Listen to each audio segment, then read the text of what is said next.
Hola, hola, hola. Hello, hello, hello, beloveds. What a joy it is to be with you on this amazing day. Every day that we get to be alive for me is an amazing day. Hi, everybody. My name is Sunshine Daye, and I'm your spiritual living coach, and welcome to A Spiritual Remedy. Today, we get to have a conversation and we get to engage in spiritual practice later on.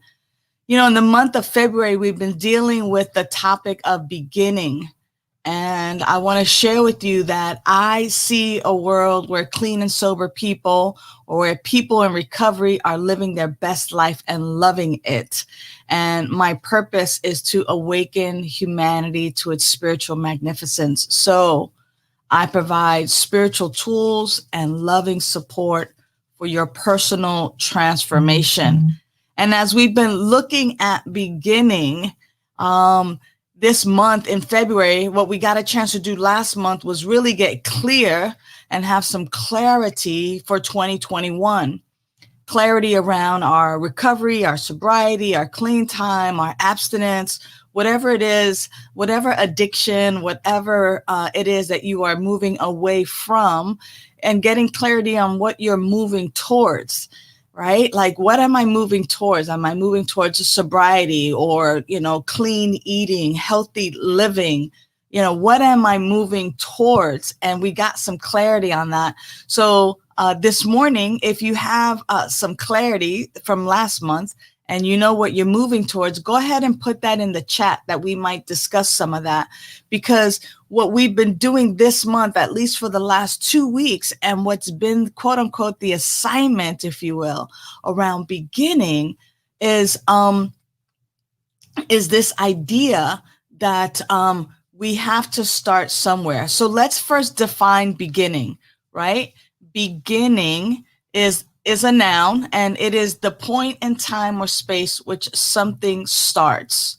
So we're constantly starting. Everything is always a start, by the way.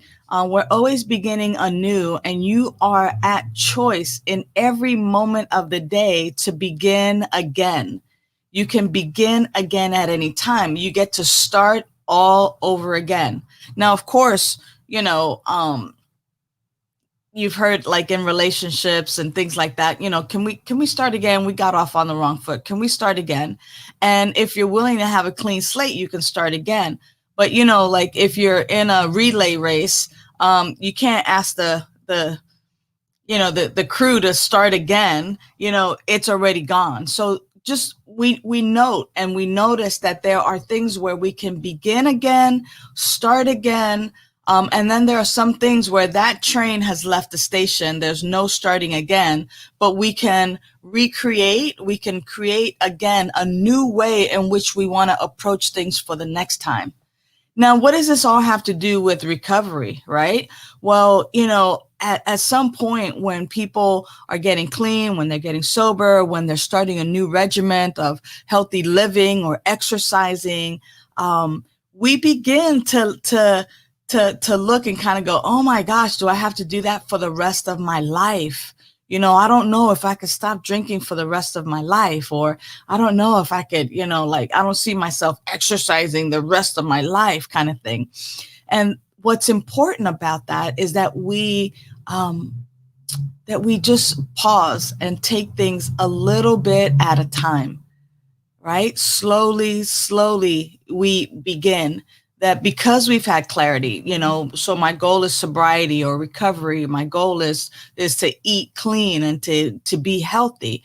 We begin to look at what I can do today. What can I do today that helps me to get started?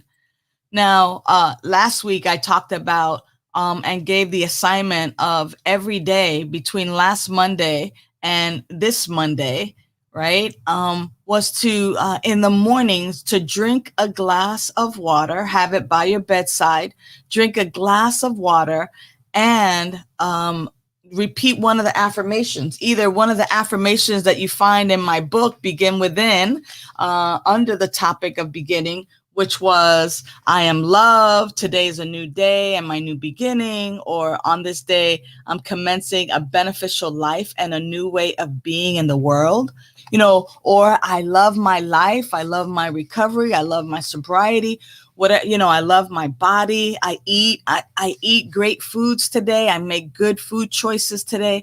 Whatever it was that was your affirmation, last week, from last Tuesday, Wednesday, Thursday, Friday, Saturday, Sunday, even to this morning before you jumped on this call, it was important to drink that glass of water as a symbol of cleansing, as a symbol of I'm taking this in along with the affirmation.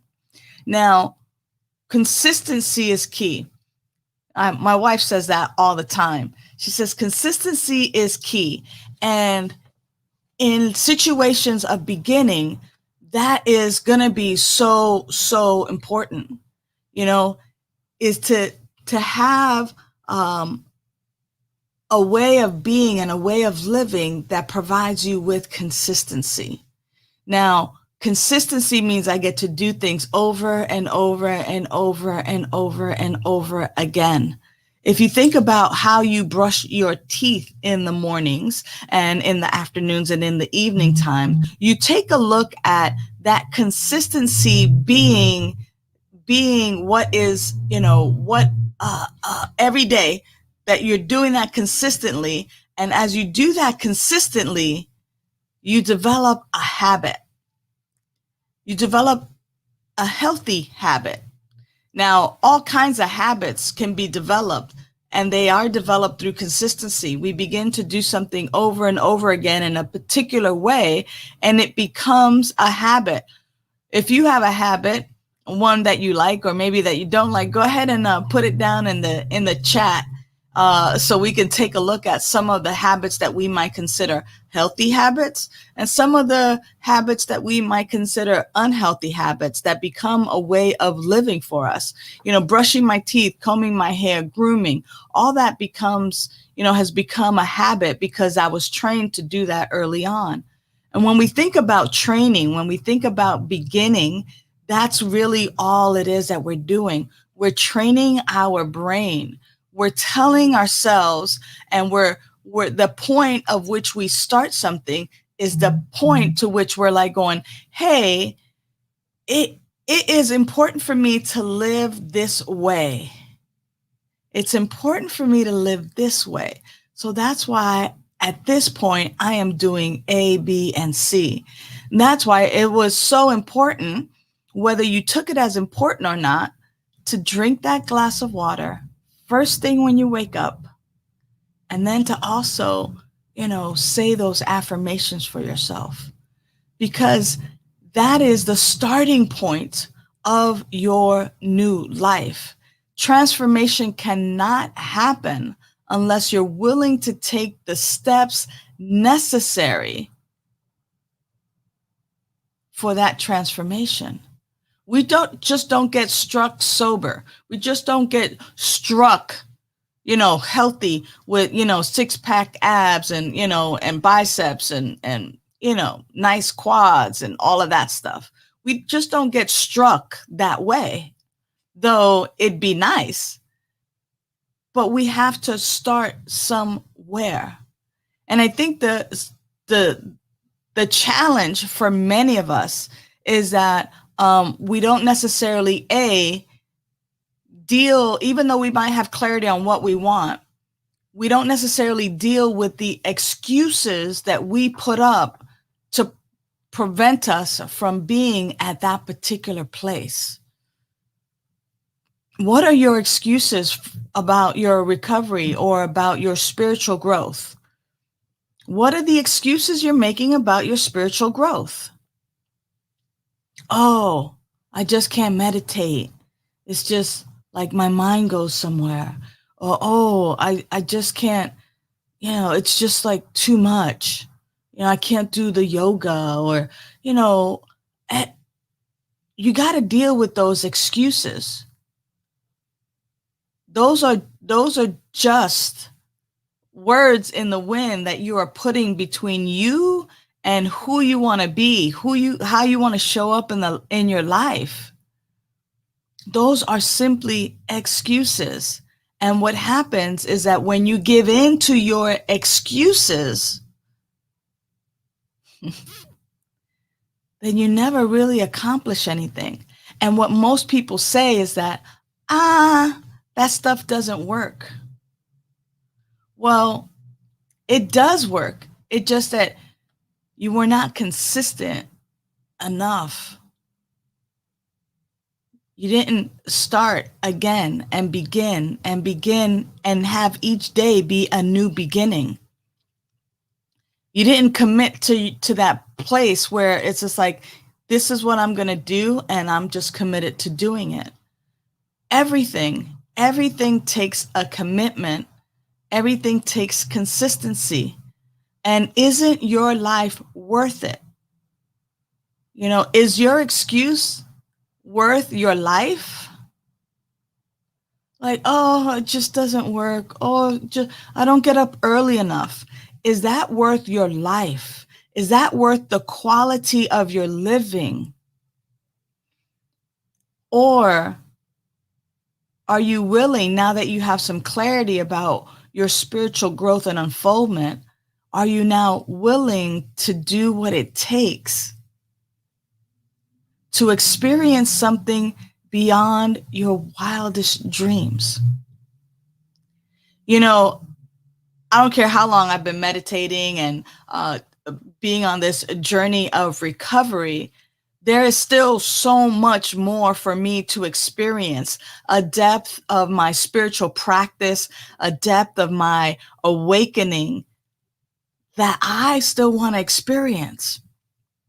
And so each and every time I commit to a spiritual practice, whether it's a spiritual practice of giving, kind of like I'm doing now, this practice of generosity and sharing my experience, strength, and hope, whether it's my spiritual practice of prayer, whether it's my spiritual practice of walking, whether it's my spiritual practice of drinking water, or my spiritual practice of meditation, or my spiritual practice of singing, or my, spiritual practice of playing with my dog, whether it's my spiritual practice of exercising love in my life and being kind. Those are all spiritual practices. And though you might not be an expert at meditation just yet, it's important to recognize that consistency is key. And that's why the exercise of drinking the water and saying your affirmations was so important. So I really want to know how you're doing. And as a matter of fact, I see many of you have not showed up because maybe you haven't done it. And if that's you, then don't worry about it. Like, we can begin today. We can begin today with that practice. It's so important to have that practice, because the thing is this, is that, I talked about this last month. We have our IQ, our IQ around intelligence, and we have our EQ, which is around emotional intelligence. And that's been something that people have been talking about quite a bit. But what's your SQ, your spiritual quotient, right? Like, what is your spiritual intelligence, your spirituality intelligence? Where are you maturing spiritually? Because here's the thing, is that on the path to spiritual awakening and spiritual growth and maturity, there are 4 stages, if you will. The first stage is, life is happening to me. Life happens to me. I can't help it. Life happens to me. I'm a victim of my circumstances. I get lucky or I'm cursed. Life happens to me. But in recovery, this is a spiritual way of living, and we can no longer be a victim or fall victim to life. We are not victims of life. We are indeed life itself, but it's going to take a little bit of time and energy and effort to get there, because what we must do is we must release victimhood. We must release that this has happened to me, and we must recognize that each of us has a little bit of a power. And I'm talking about that indwelling power and presence, that godness, that isness that is right where you are. Right where you are, there's an infinite intelligence that is breathing you. You don't even have to think about it. There is an infinite intelligence that is coursing your blood through your veins. You don't even have to think about it. You don't have to remind your body to digest your food or to breathe or to circulate the blood through the systems and the organs. So you have, right where you are, by the power of where you focus your attention, you have this opportunity that life happens by you, that you are actually a co-creator with infinite spirit, with living spirit. You are a co-creating your life. And each and every time that you give in to your excuses, you are co-creating your life. Life is not happening to you. You are actually making a choice by default. And you are creating a life that you do not crave. What if in this moment, at this time, you can begin to create the life that you crave? A life beyond your wildest drunken dreams.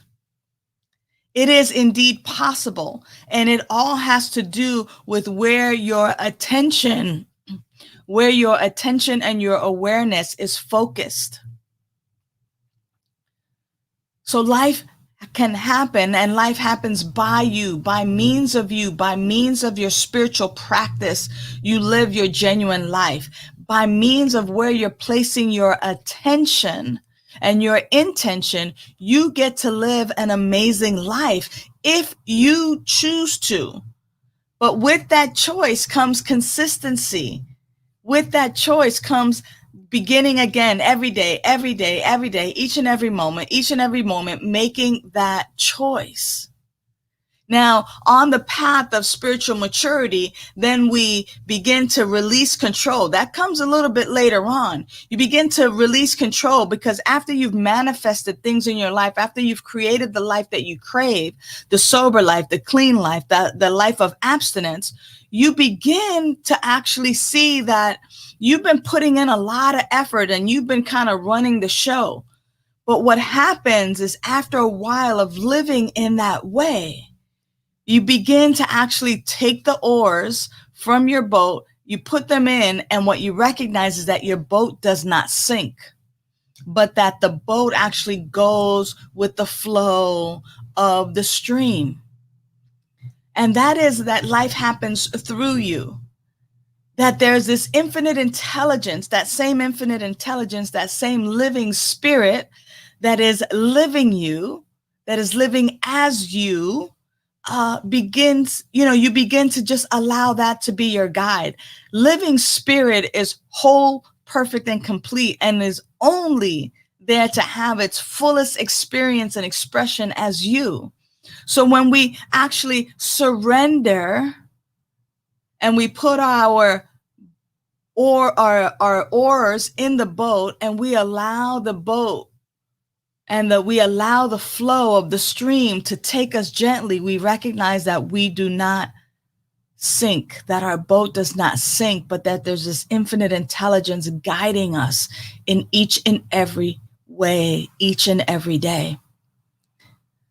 And from there, we release this idea of separation, and we recognize that life as us, God as us, that God is living me right now, that there's nothing that separates my life from the life of living spirit, that there's no place in my body where I can tell where my life ends and God's life begins. But in fact, it is just the one life. But we have to start someplace, right? And that's what beginning is all about, and having that consistency. And I had a teacher once who said, we go slow to go fast. So in other words, when we're learning how to type, maybe when we're learning something, in the beginning, we go slow. We do it very slow because we're the novice, we're the beginners. We're learning it, and we're beginning a path that as we continue to do it later on, we can, there are people who type, don't even look at the keyboard because they have practiced it so much. It has become part of their everyday life. They practice it so much. People who drive a stick shift, it's so easy now, but in the beginning it was all jerky, right? It is that way with us. So the key now, or the question is now, is are you willing? Are you willing to have the consistency? Because you have the clarity. You want spiritual growth. You want spiritual growth. You want to grow spiritually. You want to have experiences that you've never experienced before. You want to have that experience of being led through your intuition, through that living spirit within you that always makes these amazing and great decisions. The key is are you willing to begin each and every day and be consistent? My suggestion this week is that for those of you who have completed it, is to do this week between the 15th and the 22nd, for 7 days. Now what you get an opportunity to do is every morning, you're going to drink water.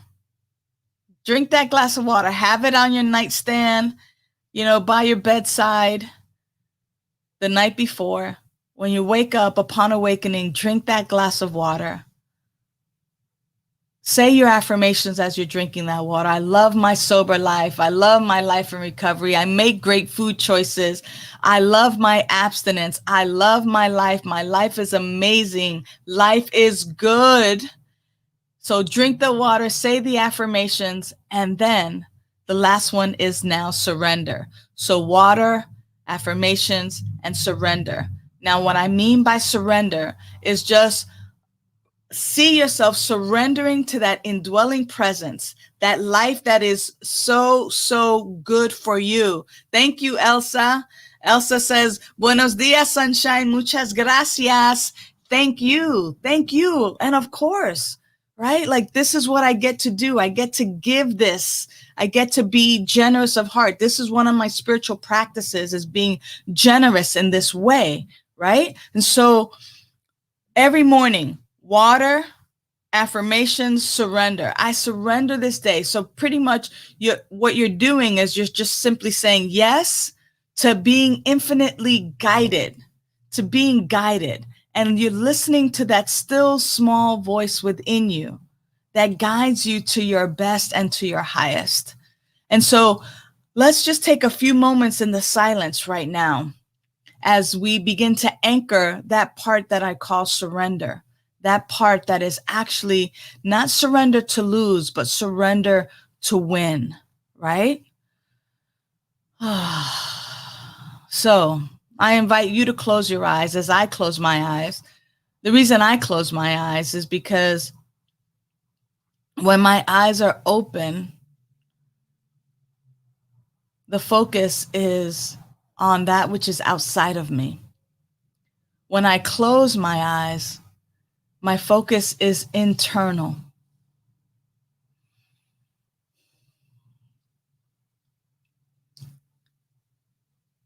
And as I'm in this darkness with my eyes closed, I think about the darkness of a seed being planted. You know, a lot of people talk about the light, the light, the light. Don't you know that the light and the dark are the same to God? One is not better than the other. They both are useful. One is a little more useful in some situations, and one is more useful in other situations. In this situation,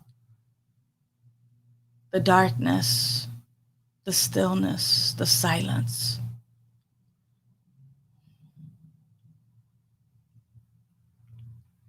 this is where I surrender.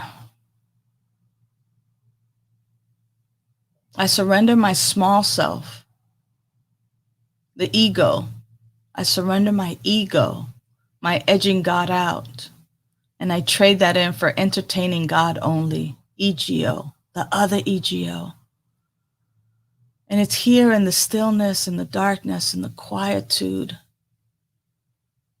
that I entertain God only, that I entertain good only.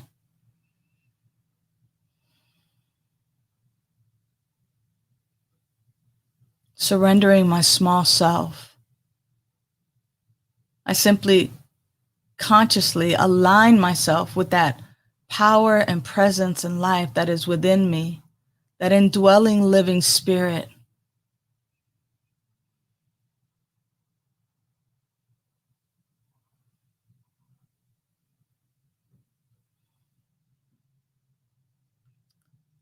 And I feel the power and the presence right where I am.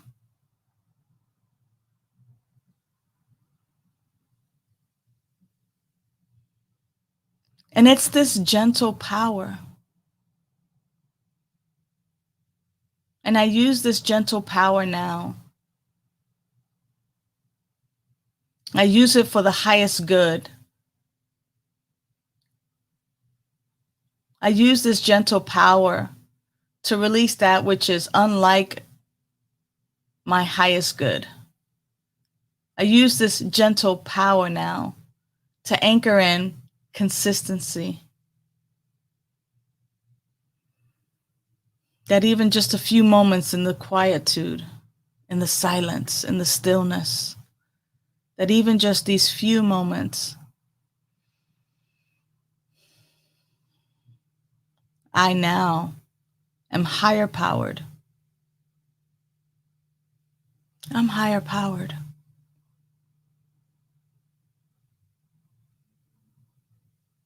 And I allow this higher power within me, this indwelling life and presence, to navigate my decisions, my choices.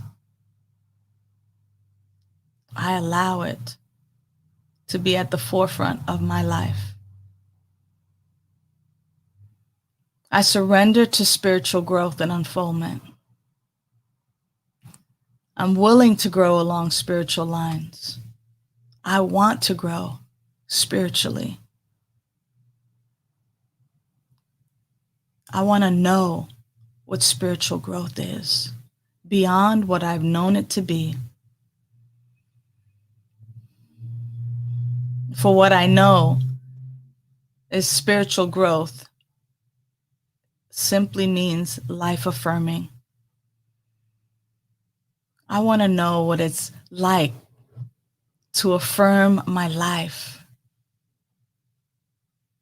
And so I surrender to win. I love my life. I love my recovery. I love who I am.